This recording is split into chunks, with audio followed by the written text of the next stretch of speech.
Pinalabas na muna ng pamilya Platilla ng Santa Cruz, Iriga City ang lahat ng gamit sa kanilang bahay isang araw matapos ang pananalasa ni Bagyong Rolly sa probinsya.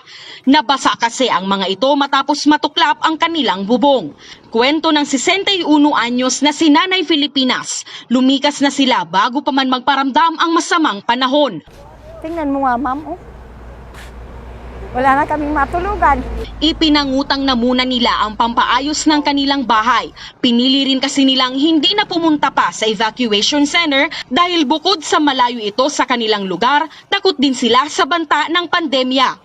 Nasira rin ang mga pananim ng kanyang kapitbahay na si Nympha. Nakikituloy muna sa ngayon ang 63 anyos sa kaharap na bahay. Aabutin pa raw kasi ng 2 araw bago humupa ang baha sa kanila. Pero naman po may relief ang government saka ang barangay. Nakalbo naman ang makahoy na porsyong ito sa Barangay San Pedro. Napadapa ang mga puno sa kalsada na agad namang pinagtulungan alisin ng mga residente at opisyal ng lugar. Sira-sira rin ang ilang bahay. Halos si gabos na mga tao, nasa evacuation pa, mga harong ninda, mga partially damaged, as in, mas dakol ang nadistrosong harong, tsaka pananom. Humupa na rin kahapon ng baha sa kahabaan ng Barangay San Miguel. Sa kasentruhan naman ng lungsod, bakas pa ang markang iniwan ni Super Typhoon Rolly, pero humupa na rin ang baha rito. Ito pong mga binaha, ito pong mga identified na din na usual na binabaha, itong flood prone, ini pong Salvacion, ining Santa Cruz Sur, San Francisco, San Jose, San Miguel, sa Francia, and part po kang San Roque. So dyan po sa Central Business District, siguro ako, height ko,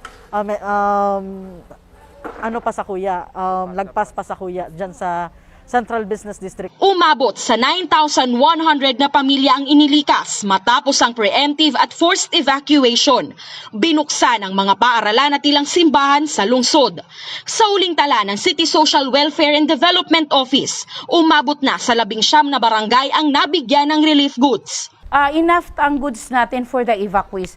Kasi po, binibigyan lang po natin yung na-displaced na families. So although po, nagsasabi ang mga tao, not naman po kami na daanan ng bagyo, pero mas iba po yung discomforts ng nag-alis ka sa sarili mong tahanan kasi hindi safe yung nalalagyan mo.